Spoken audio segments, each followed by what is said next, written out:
Voilà, en préambule, je voulais juste, on en a parlé un petit peu au début, avant la connexion, dédier mon intervention à mon ami qui est parti, Yoshinori Inoue, le sensei du Kenyu à Paris, en kendo. C'est Tendan Kyoshi, en France depuis des dizaines d'années. Il a vraiment aidé dans le kendo français en général, et puis son club, le Kenyu. Voilà, on est tous choqués, la disparition soudaine. Donc voilà, je voulais lui dédier cette présentation aujourd'hui. Oui. Donc voilà, j'ai prévu 4 étapes à ma présentation. Cette présentation, j'ai voulu l'appeler 30 minutes, parce qu'on a 30 minutes, pour 30 ans de Kikentai no Ichi.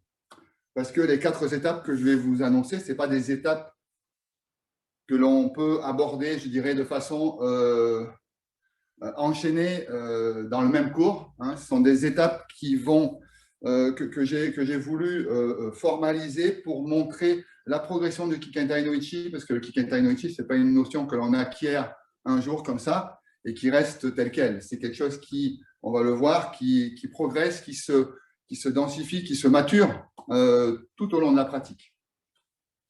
Donc la première étape, j'ai voulu l'appeler la synchronisation. Donc on va voir l'aspect synchronisation. Oui, pour ceux qui veulent, il y aura quelques petits exercices. Donc munissez-vous de quelque chose sur quoi frapper. Alors je pensais à un canapé, un coussin, quelque chose qui puisse, après votre déplacement, pouvoir vous délivrer une frappe. Alors moi c'est facile, hein, j'ai mon mannequin qui est là, qui s'appelle Ramsès. On peut frapper à la verticale, vous pouvez frapper à l'horizontale. Le principal, c'est d'arriver à trouver des sensations quant à la synchronisation de l'impact, hein, donc de la résistance de la cible avec ce qu'on peut produire, nous, avec notre corps. Hein. Donc, chacun peut voir à son niveau. Oui, je vois très bien un siège, un coussin, très bien. Voilà. Le principal, c'est d'avoir cette sensation-là de retour, hein, de retour dans le corps, de cette réaction à l'impact. Hein, voilà. Donc, la première partie, synchronisation. Deuxième partie, un petit peu obscure, que j'ai appelée transmission solidienne, pour ceux qui connaissent dans le domaine acoustique. Donc, c'est une notion qu'on peut justement comparer au Kikentai no Ichi. La troisième étape, je parlerai des catalyseurs, et vous verrez comment ça progresse et comment on peut commencer dès à présent pour tout le monde à essayer de mettre en place ces sujets-là. Et la dernière, c'est le Kikentai statique, une dynamique statique qui permet, je dirais, après toute une progression sur le Kikentai, avoir quelque chose de plus que ce Kikentai-là qui est lors de l'impact, qui finalement, ce Kikentai a des effets sur l'ensemble de notre pratique, même sans bouger. Voilà. Donc, on verra tout ça avant que je passe la main au Joe. OK, donc pour le premier, la partie synchronisation, donc Kikentai no Ichi, je recule un petit peu, voilà, Kikentai no Ichi, donc la synchronisation, le Ki, le Ken, le Tai. Donc, quand on enseigne en kendo, dès le premier cours, on essaye de montrer aux élèves qu'à un moment donné, il va y avoir une synchronisation entre le sabre, le kiai, le corps. La première des synchronisations qu'on enseigne aux élèves, c'est d'arriver par un mouvement le plus grand possible à ramener son corps en même temps que l'impact et en même temps qu'on dit. Donc, c'est une synchronisation qui est, je dirais, c'est un peu une équation, c'est-à-dire qu'on prend l'un, le deuxième, le troisième, on les additionne et ils se synchronisent au même moment, au même endroit, à l'impact. Ici, tranquillement, vous pouvez faire l'exercice, un grand mouvement, c'est-à-dire que le corps vient terminer son mouvement en même temps que l'impact. Donc, tranquillement, vous pouvez prendre ce que vous voulez, ça peut être votre main, ça peut être quelque chose dans vos mains, pour pouvoir ressentir ce mouvement. Donc, c'est une synchronisation qui peut s'entendre. On entend le même, le kiai, on entend le bruit que fait notre sabre sur la cible, et on peut entendre éventuellement le retour du pied. Ici, tranquillement.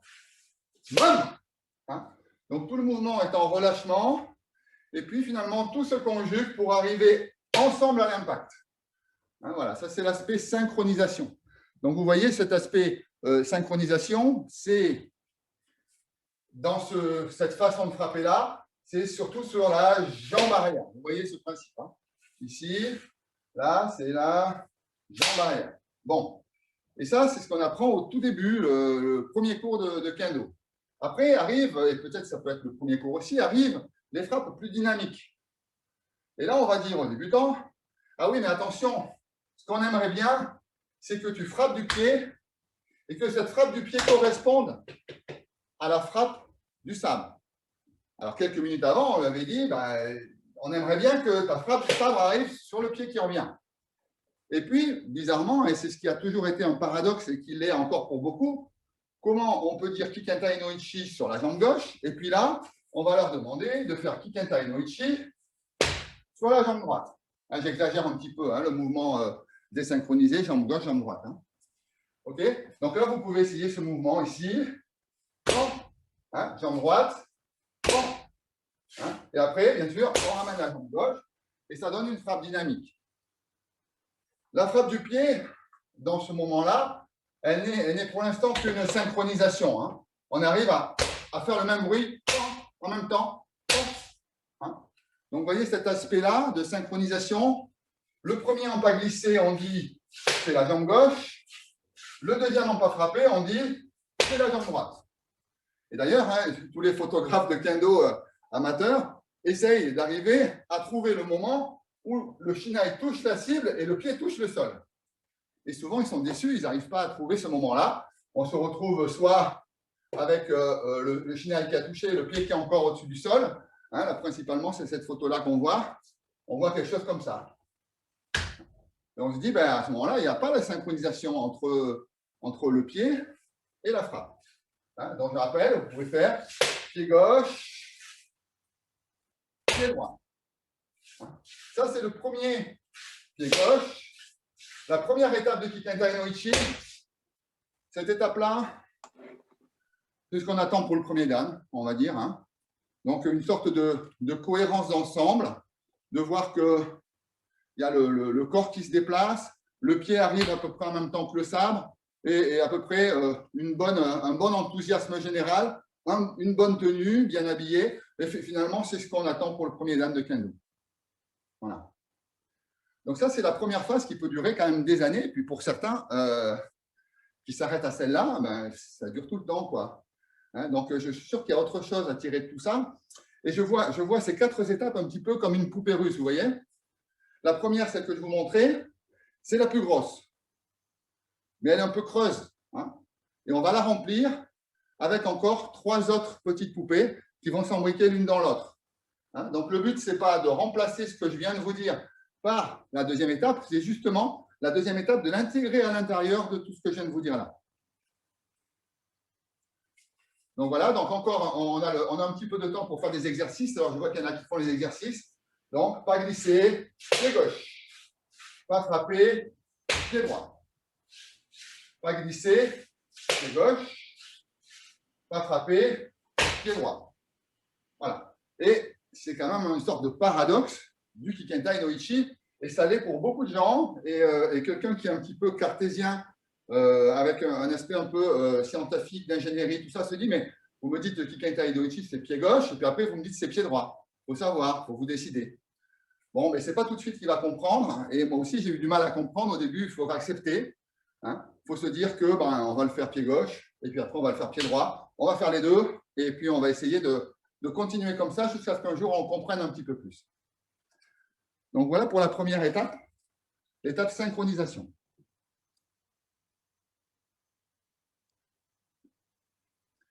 La deuxième, un petit peu plus obscure, la transmission solidienne. Alors, qu'est-ce que c'est que la transmission solidienne? Alors, peut-être que vous savez, certains d'entre vous qui travaillent éventuellement dans le bâtiment, dans la musique, vous pouvez savoir ce que c'est. On peut dire que la transmission solidienne, finalement, c'est une onde. Alors, par exemple, le bruit, qui se transmet et qui est conduit par un solide et qui ressort de l'autre côté très peu atténué, vous voyez. Donc cette vibration-là qui, grâce à ce solide-là qui l'a transmis, un petit peu comme de l'électricité, ce solide transmet cette onde-là et elle ressort de l'autre côté quasiment intacte ou très peu atténuée. Donc, on prend l'exemple du bruit, par exemple. Hein.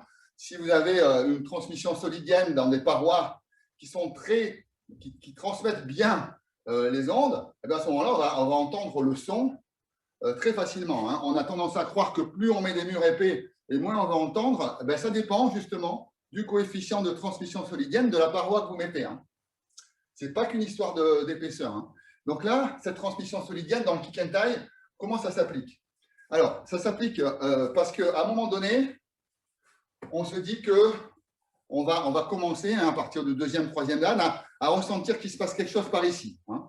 Il se passe quelque chose par ici, au niveau de la respiration, au niveau de la puissance, hein, au niveau de la stabilité. On commence déjà à sentir qu'il y a quelque chose qui peut se passer par ici ou qui commence à se passer par ici. Hein. Donc, cet aspect-là.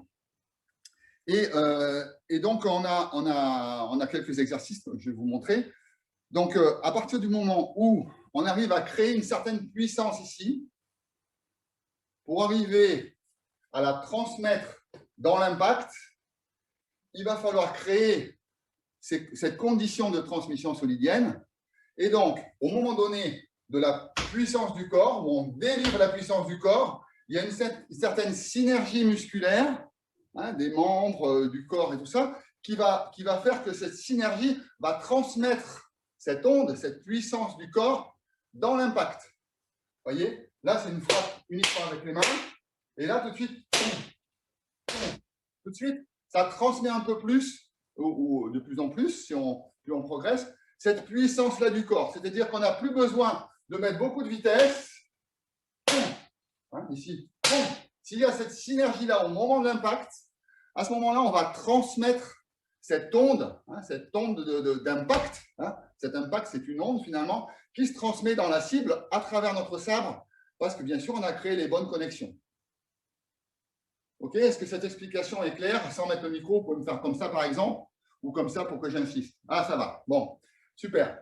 Donc voilà. Donc cet aspect-là, c'est de se dire, à l'impact, en plus de la synchronisation, on va y transmettre une certaine puissance, je dirais, de notre corps. Et pour y travailler, on va faire un petit exercice respiratoire. Vous pouvez poser.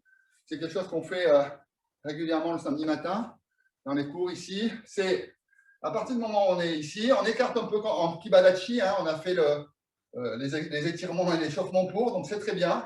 Merci Christian. Hein, donc ici, on va prendre une inspiration. Et cette inspiration-là, on va la descendre un peu dans le bas ici et essayer de la comprimer avec les mains ici. En descendant, tout en descendant légèrement. Toujours en soufflant, soufflant, soufflant. Et ça se comprime ici, ça se contracte ici. Tout en gardant contracté, on continue d'expirer en levant les mains et en baissant vers le bas. Donc, vous voyez, on a les mains vers le haut, hein, comme en Jyodan par exemple. Et là, ici, on a la puissance qui reste, la stabilité. Et là, on relâche. On prend une inspiration et on recommence. On garde la puissance ici, on continue de pousser vers le haut cette fois-ci, en soufflant. Et on relâche. On fait ça une dizaine de fois. On comprime comme ça dans un énorme ballon, là. Et ça se comprime ici. On continue sans relâcher. On comprime vers le bas, bien qu'on lève les mains vers le haut, et on relâche. Voilà. Vous voyez cet exercice-là? J'ai dit on va le faire, vous le ferez chez vous, une dizaine de fois, mais vous voyez cette idée? C'est que ça commence ça crée une sorte de tension ici.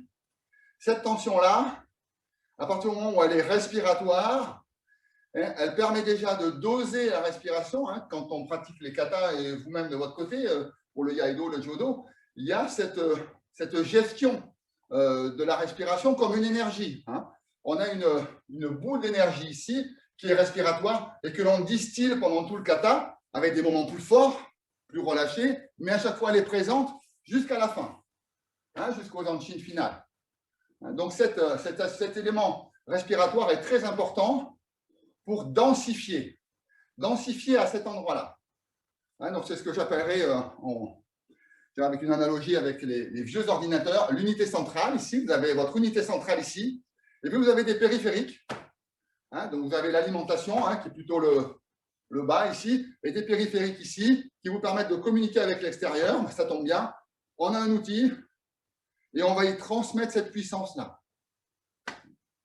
voyez? Donc, cet aspect respiratoire va nous mettre en kamae dans une certaine assise. Vous voyez? Là, on est droit. Et puis, tout à coup, on met cette pression-là et comme s'il y avait un poids supplémentaire qui nous assied un petit peu plus sur le sol. En termes de centre de gravité, ça fait une petite descente de gravité de je ne sais pas moi, 1 cm, 1,5 cm, mais qui va nous stabiliser, qui va nous ancrer au sol sans nous statifier. Et à partir de ce moment-là, tous les déplacements vont être stables et puissants. Et à n'importe quel moment, vous pourrez délivrer de la puissance. Ça, c'est important.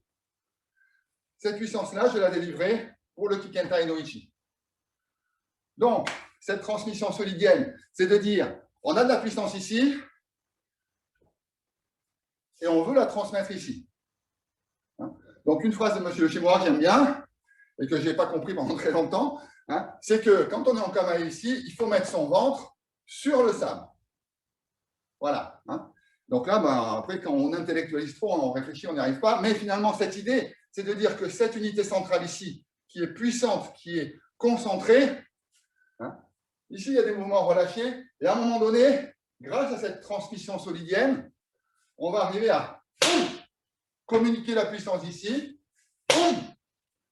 à l'impact. Donc, vous voyez, la notion de déplacement, elle est un petit peu moins importante, mais on va inscrire tout ça dans le déplacement tout à l'heure. Ici, on peut très bien se mettre en kibadachi, vous pouvez essayer vous-même. Ici, là, et puis là, on commence. Quand on est tiré ici, vous savez, quand on est tiré ici, on mettait la force ici, là, on a une puissance ici.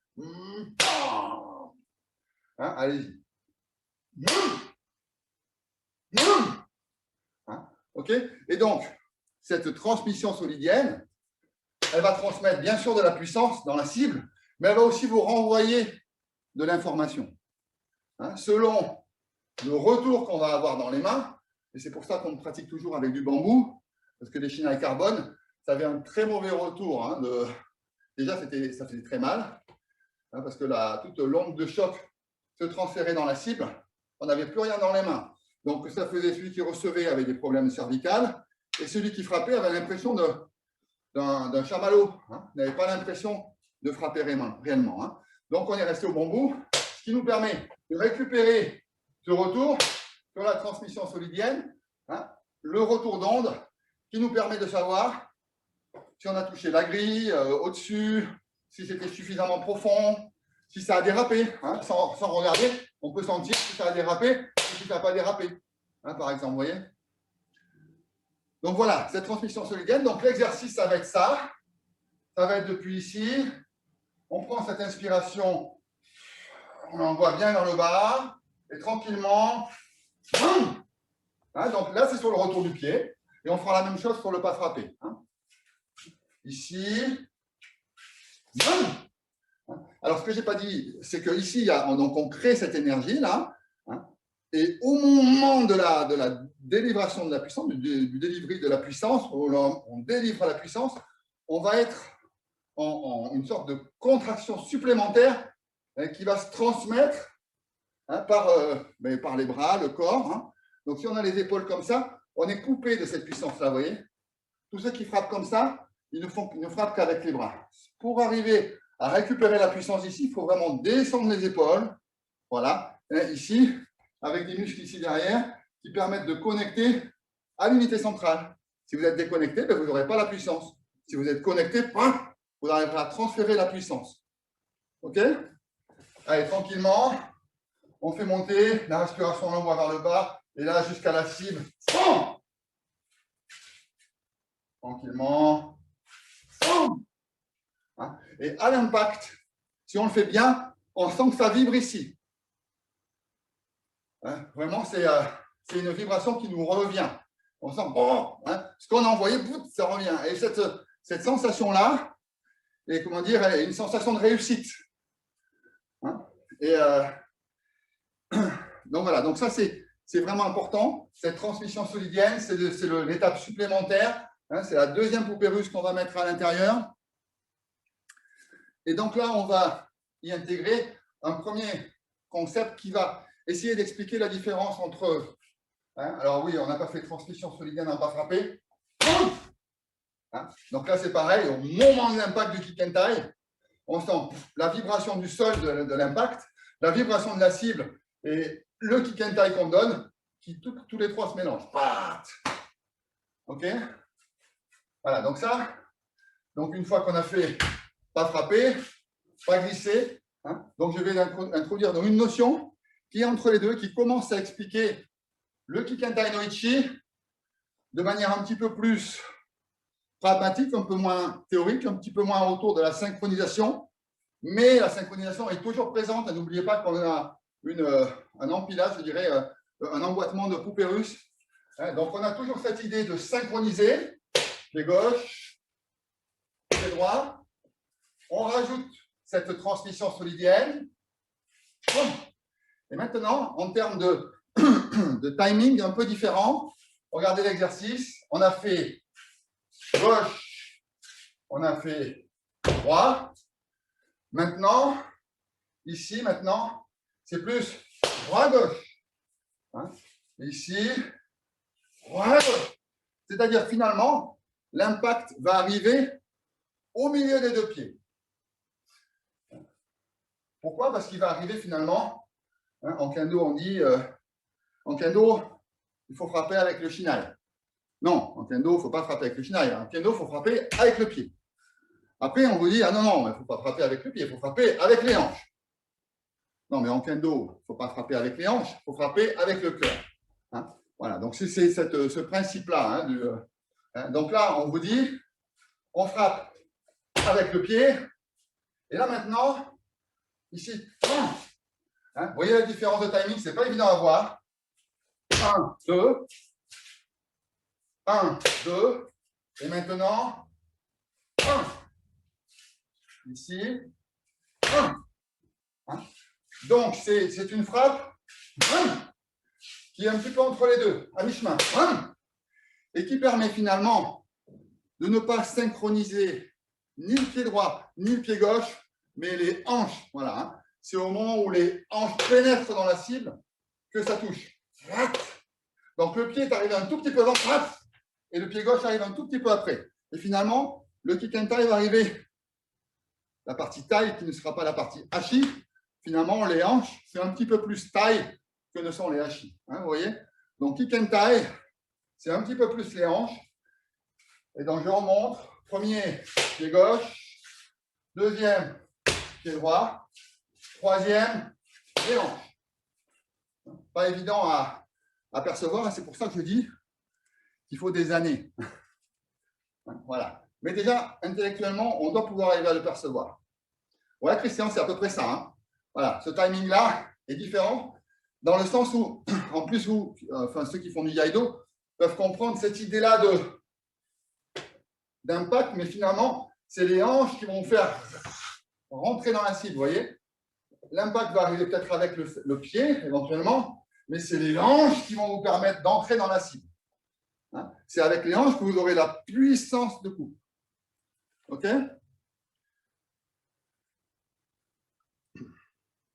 Donc ça, c'était la partie 2. Étape 2, je regarde le timing. Ouais.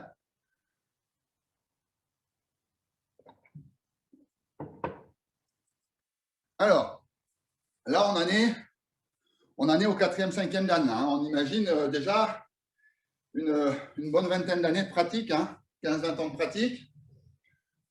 Pas forcément pour arriver à comprendre ça, mais pour arriver à le mettre en pratique. Et éventuellement, mon but à moi, c'est de vous faire gagner du temps en essayant au moins de courir après intellectuellement pour essayer de retrouver cette sensation-là que j'essaie de vous faire percevoir. Hein. Voilà. Et donc, cet aspect-là, l'épisode 3 de ma présentation, ce sont les catalyseurs. Alors, là, c'est un petit peu plus compliqué. On rentre toujours pareil dans des aspects physiques. Alors, je n'ai pas un doctorat en physique, hein, pas du tout, mais je vais vous parler de la résonance. Donc, la résonance d'un solide, par exemple. Donc, le principe de la fréquence de résonance, je vais faire vulgarisation et s'il y a des personnes qui peuvent l'expliquer mieux, vous me direz, mais l'idée, c'est, on a des fréquences, on a plusieurs fréquences, et ces fréquences-là, de ces ondes, s'entremêlent, et finalement, à un moment donné, arrivent à s'harmoniser et à s'alimenter entre elles pour finalement arriver à quelque chose de commun qui fait exploser le bazar. Hein, on va dire ça un peu comme ça. Hein. Donc, la fréquence de résonance, c'est ça. C'est par exemple, un détail tout bête, hein, j'ai fait quelques années d'armée, et on nous disait, on n'a pas le droit de marcher au pas sur un pont. Parce que historiquement, à un moment donné, la marche au pas sur un pont, peut-être il y a des années, a provoqué une fréquence de résonance du pont, le pont s'est écroulé. Donc, à l'armée, quand on marche au pas et qu'il y a un pont, on fait exprès de changer la marche pour faire un pas sans cadence, pour ne pas avoir une cadence quand on marche sur le pont, parce que ça peut le faire entrer en fréquence de résonance. Vous voyez? Bon, c'est un petit détail, une petite anecdote, mais voilà, l'idée c'est ça. Donc, vous me voyez arriver, 3 fréquences. Hein.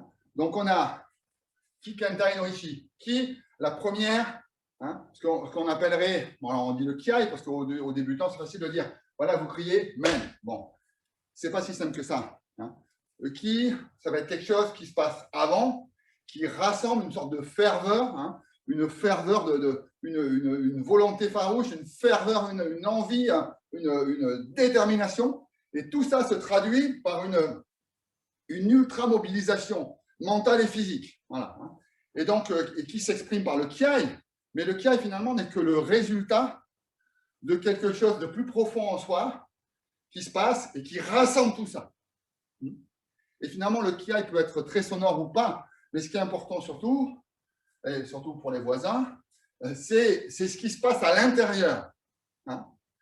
Quand on est en Kamae, ici, si on fait Ya comme ça, on n'a qu'un son vocal. Mais si on arrive par l'aspect respiratoire qu'on a vu, hein, la deuxième étape, envoyer la respiration ici, on sent une puissance ici, et cette puissance ici, de par en plus avec notre ferveur d'y aller, Ya, hein, on produit un Kiai. Alors là, désolé, il est un peu sonore, mais ça peut être contenu en termes vocal, mais il faut que l'intérieur se présente de la même manière. Hein. C'est-à-dire que l'intérieur du corps, comme une sorte de quelque chose qui se condense, vous voyez, quelque chose qui était étalé et qui se condense, un petit peu l'image du ballon dont je vous montrais. Ça se condense à l'intérieur dans un seul but, c'est d'aller de l'avant et produire sa frappe. Donc, cette partie-là, cette fréquence-là, cette ferveur qui est comme une vibration, c'est une des fréquences. Après, derrière, hein, arrive cette capacité à transmettre ça, hein, au niveau des mains.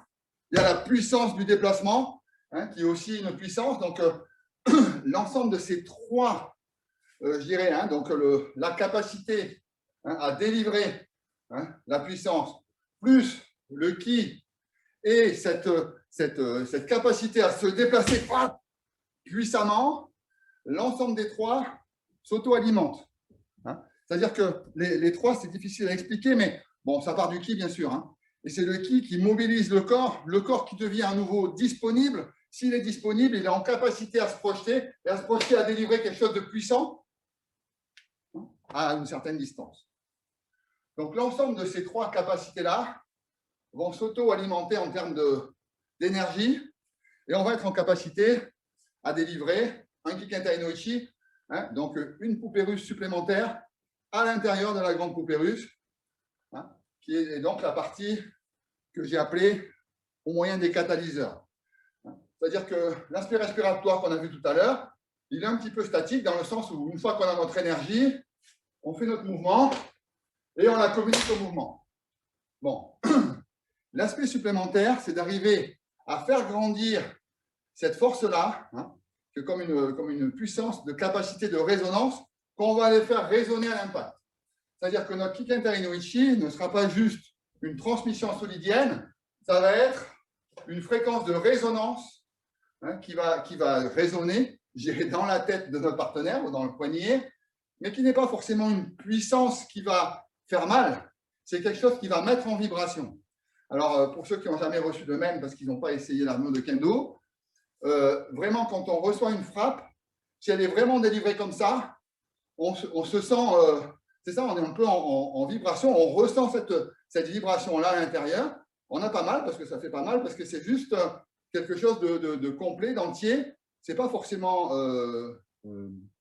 dangereux en termes de blessure, on ne peut pas se blesser, mais c'est quelque chose qui nous met en vibration, on l'a reçu et bam. Et là, on est obligé de reconnaître, et même les gens le plus de mauvaise foi possible, à un moment donné, en recevant une frappe comme ça, sont obligés de reconnaître ma image, parce que c'est tellement, c'est de l'intérieur, ça nous touche, je dirais, à l'intérieur. Hein. On le sent, cette vibration-là, elle est transmise dans l'impact et on le ressent à l'intérieur. Déjà, on ressent le fait d'avoir été battu dans le Kamae. Et puis en plus, si la frappe est bien délivrée, c'est le hippon parfait.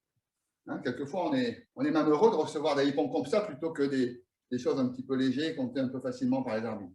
Hein, donc là, je parle de compétition, mais ça peut être aussi en passage de grade.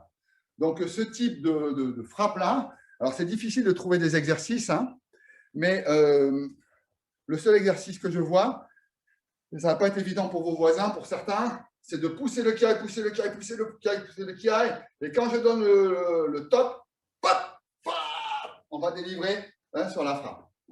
Tu vois, il y en a qui s'enthousiasment déjà. Hein.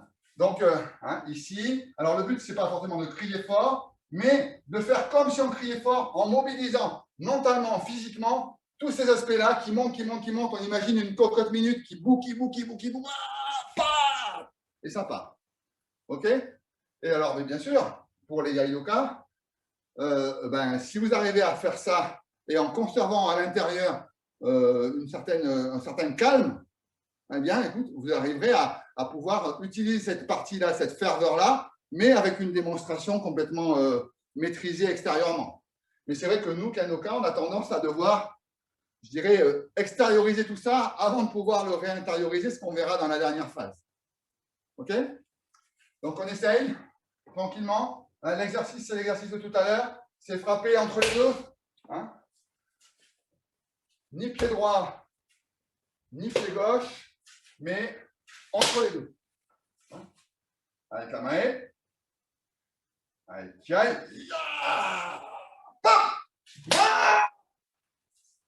Allez, tiens.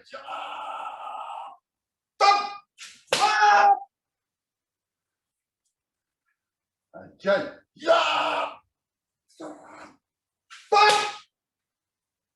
Désolé, j'ai oublié de donner le top.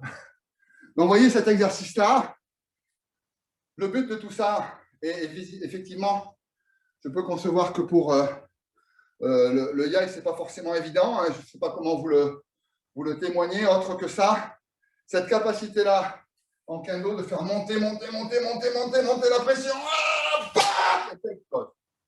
Voilà. Et donc là, ça arrive à donner un Kikentai no Ichi avec une fréquence vibratoire qui peut résonner en l'autre. Vous voyez ce principe de la résonance? Ça résonne en vous et en l'autre également. Sans forcément que ce soit puissant. Hein. OK?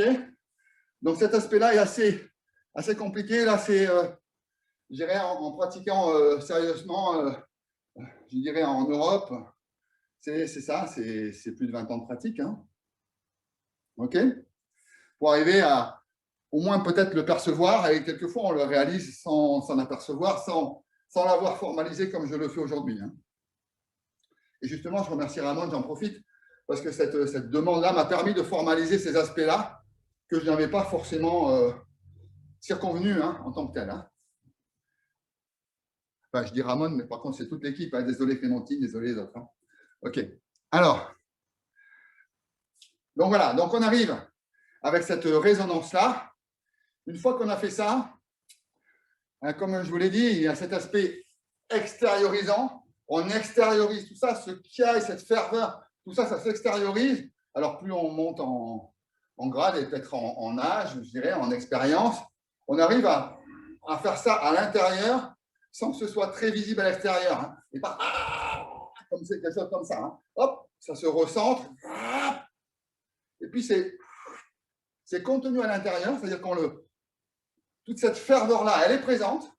Je ne sais pas pour ceux qui ont vu des combats, par exemple, de professeurs 8e dan, et qui, on a eu un combat comme ça très célèbre avec Sakudo Sensei, encore lui, au Butokuden, à Kyoto, où il y a eu 1 minute 30 comme ça, de s'aimer comme ça. Il n'y a pas une attaque, pas une seule. Ils sont sortis tous les deux, ils étaient rincés.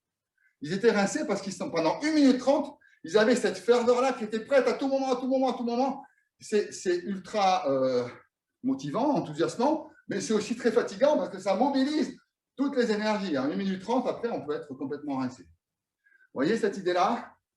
Donc, l'idée, c'est d'arriver à avoir toute cette ferveur-là, et au lieu de faire tout ce mouvement-là d'extériorisation, c'est on recentre ça à l'intérieur. Et on est donc en capacité à délivrer le Kikentai depuis le Kamae. On a intériorisé tout ça. Donc là, j'ai rien, je suis tout mou. Et puis, on va intérioriser tout ça. On est en capacité à délivrer sur une très courte distance un Kikentai puissant et résonnant. Ici.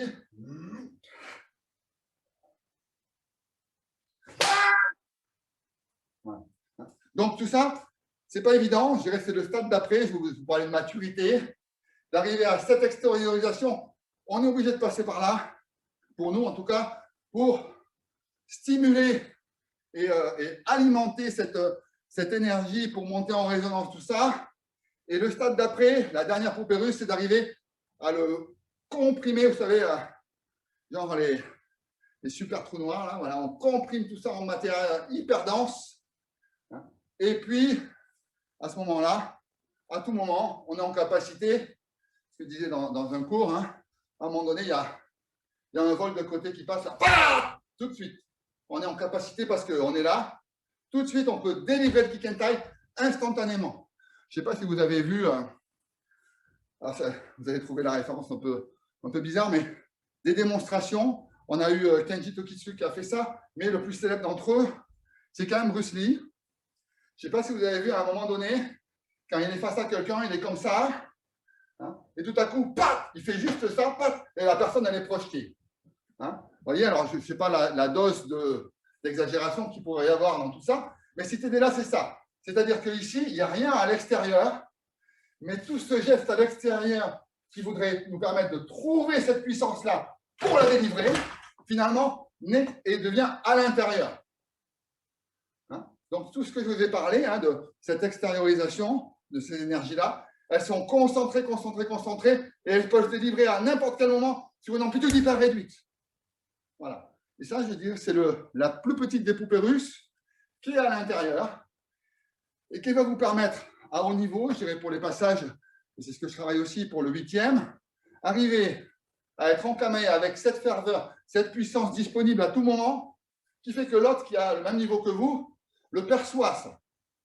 Et ça devient s'aimer, ça devient une menace, ça devient une sorte de citadelle imprenable. Et là, vous pouvez construire sur votre menace, votre détermination, pour pouvoir arriver à le faire fléchir et à délivrer votre frappe. Donc voilà le Kikentai no Ichi sous forme de poupée russe, tel que je voulais vous le présenter aujourd'hui.